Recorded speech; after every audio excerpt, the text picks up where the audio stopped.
নমস্কার, গ্রহ নক্ষত্রের কথায় আপনাদের সবাইকে স্বাগত। চলে এলাম সিংহ রাশি, যাদের চন্দ্র সিংহ রাশি তাদের 2026 সাল কেমন যাবে। 2026 সালে শনি আপনার অষ্টম ঘরে অবস্থান করছে। আর 27 জুলাই থেকে 11 ডিসেম্বর পর্যন্ত শনি বক্রী থাকবে। অষ্টম ঘরে শনি মানে হঠাৎ পরিবর্তন, অজানা ভয়, মানসিক চাপ, লিগ্যাল ইন্স্যুরেন্স ও ঋণ পুরনো দায়, এই ধরনের জিনিসে কিন্তু সমস্যা আসার সম্ভাবনা বেশি।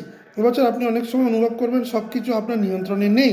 বিশেষ করে জুলাইয়ের পর পুরনো সমস্যাগুলো আবার সামনে আসতে পারে। কিন্তু একটা কথা মনে রাখবেন, এই শনি আপনাকে ভাঙার জন্য নয়, ভেতর থেকে শক্ত বানানোর জন্য এসেছে। কেতু সিংহ রাশিতে 5ই ডিসেম্বর অবধি এবং রাহু কুম্ভ রাশিতে 5ই ডিসেম্বর পর্যন্ত থাকার ফলে কেতু নিজের রাশিতে থাকার আত্মবিশ্বাস কখনো বাড়বে, কখনো হঠাৎ কমে যাবে। নিজের পরিচয় নিয়ে প্রশ্ন আসবে, একাকিত্ব এবং মোটিভেশন কমে যাবে। আপনি ভাববেন আমি কি ঠিক পথে আছি। সম্পর্ক, চাকরি, পার্টনারশিপে বিভ্রান্তি, ভুল মানুষে বিশ্বাস, মিসলিডিং অফার্স। 2026 সালে কাউকে অন্ধভাবে বিশ্বাস করবেন না। সব চুক্তি, সব অফার, সব প্রতিশ্রুতি সব ভেরিফাই করে নেবেন। বৃহস্পতি আশার আলো দেখাচ্ছে। জানুয়ারি থেকে জুন, 2রা জুন বৃহস্পতি একাদশ ঘরে, চাকরি, ইন্টারভিউ, নেটওয়ার্কিং, বন্ধুদের সাহায্য। কিন্তু 11ই মার্চ পর্যন্ত বুধ যেহেতু বক্রী থাকবে, সুযোগ আসবে কিন্তু ফল দেরিতে আসবে। মানে এই সময় আশা থাকবে কিন্তু ধৈর্য লাগবে।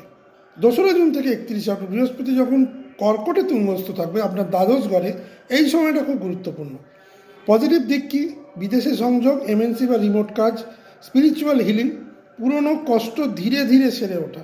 নেগেটিভ দিক কি? খরচ অত্যন্ত বাড়বে, নিঃসঙ্গতা, ঘুমের সমস্যা। এই একটা সাইলেন্ট গ্রোথ ফেজ 2026 সালে। বাইরে কম কিন্তু ভেতরে বেশি পরিবর্তন। 31শে অক্টোবর থেকে 5ই ডিসেম্বর যখন বৃহস্পতি এবং কেতু সিংহে থাকবে, এই বছরটা এই সময়ের সব থেকে সেন্সিটিভ সময়। ইগো ক্লাস, অথরিটি সমস্যা, ভুল সিদ্ধান্তে ঝুঁকি। এই সময় বড় job change, legal step, relationship decision avoid করাই ভালো।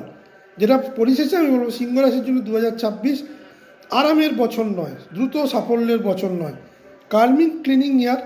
ভুল মানুষ ভুল পথে হেঁটে নিয়ে যেতে পারে, সে ব্যাপারে খুব সাবধান। 2027 সালের শক্ত ফাউন্ডেশন তৈরি করার জন্যে 2026 সালে বুঝে আপনি যদি প্রত্যেকটা পদক্ষেপ নেন, তাহলে 2027 সাল থেকে আপনি তার পজিটিভ এফেক্ট পাবেন। এবছর টিকে গেলে, এবছরের সমস্যাগুলো নিয়ে যদি আপনি খুব বেশি যদি আশাহত না হয়ে ধীরে ধীরে বুঝে যদি কাজ করেন, তাহলে আমি বলবো 2027 সাল থেকে আপনার সময়, যখন শনির ঢাইয়াটা কেটে যাবে 3রা জুন 2027 সাল, তারপর থেকেও সিংহ রাশির যথেষ্ট ভালো সময়।